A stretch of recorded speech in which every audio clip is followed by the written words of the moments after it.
Hi guys, welcome to another ARK Genesis video. This one's going to be featuring the creatures, and at the end I'm going to show you my favorite creature, which you'll probably figure out by the time I get to the third or fourth creature.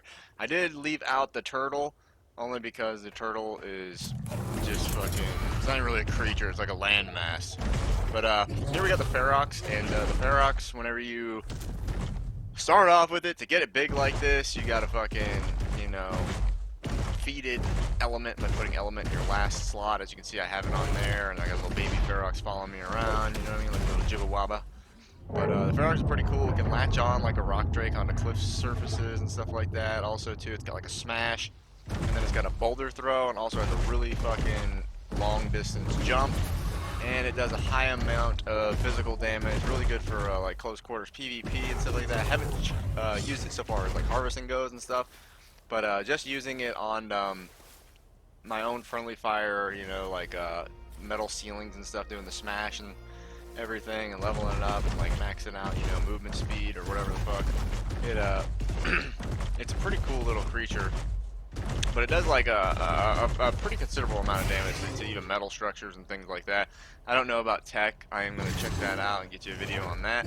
But as you can see, the Ferox is just a cool, man. It looks like Goro, you know what I mean, gone furry. You know, if Goro was a furry, this is what he would be, you know? So they did that with the Ferox. Next, we're going to be moving on to the Bloodstalker, probably everybody's favorite, but very weak monster.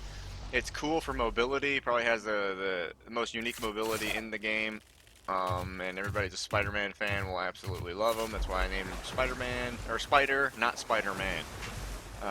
For this one at least. As you can see, he can walk on water, he can target creatures and pull them to him, and or pull itself to the creature, depending on how big the creature is.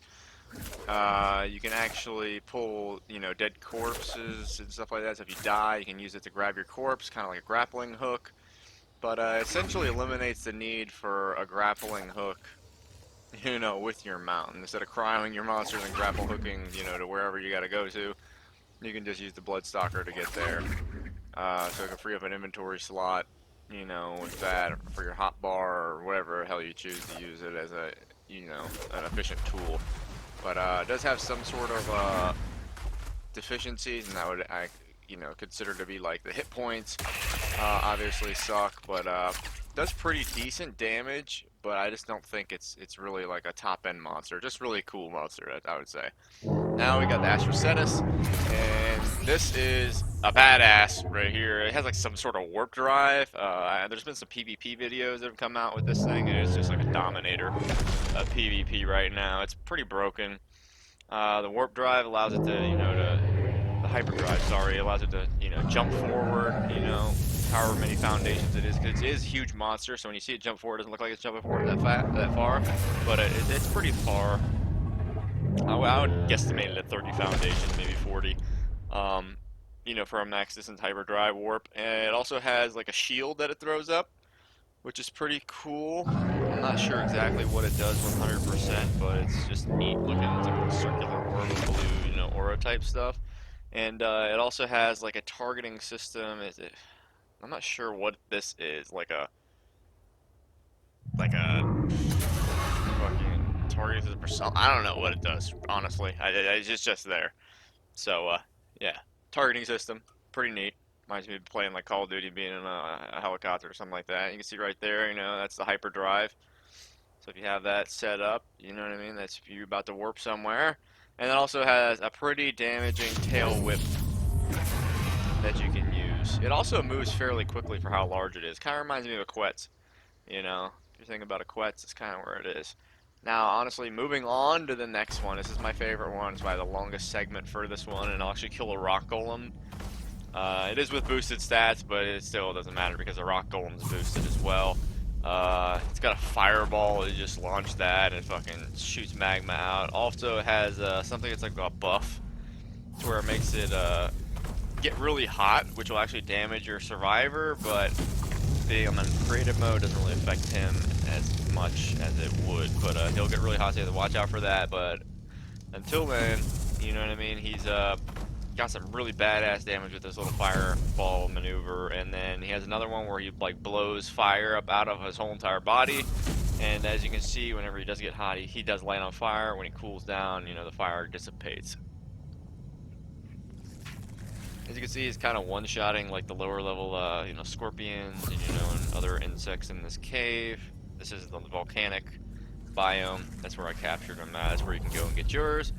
But the Magmasaur is a really fucking neat, and like I said, it is my favorite.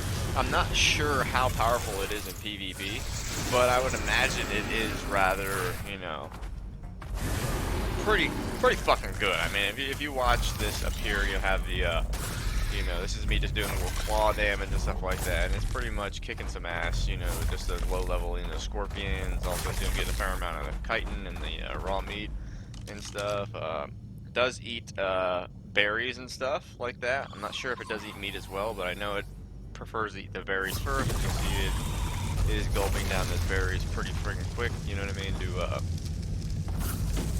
replenish the stamina, because the stamina drain is considerable for these higher damage abilities. Alright, let's move on to the rock golem fight. And on this fight, I actually pressed H so you can see the health. This isn't 4 times speed, just so you know. But considering rock golems, especially these fire rock golems, being like probably a little bit more resistant to fire than, you know, a normal character would be, because we all know that fire is the decimator of the regular rock golems, you know, the clay golems and the you know, the granite ones that you get like on Valgaro and ice golems and stuff like that. It'll really rip those ones a new asshole. But this rock elemental has a little fire, you know, resistance to it. But if you see, the health is just rapidly depleting with the main attack that you can charge up with the Magmasaur. That's one thing I failed to mention earlier, is that you can charge it to 100% and then shoot it out, and it'll do the highest amount of instant damage, as well as the burn damage that follows will be a lot higher. And as you can see, he's just getting incinerated.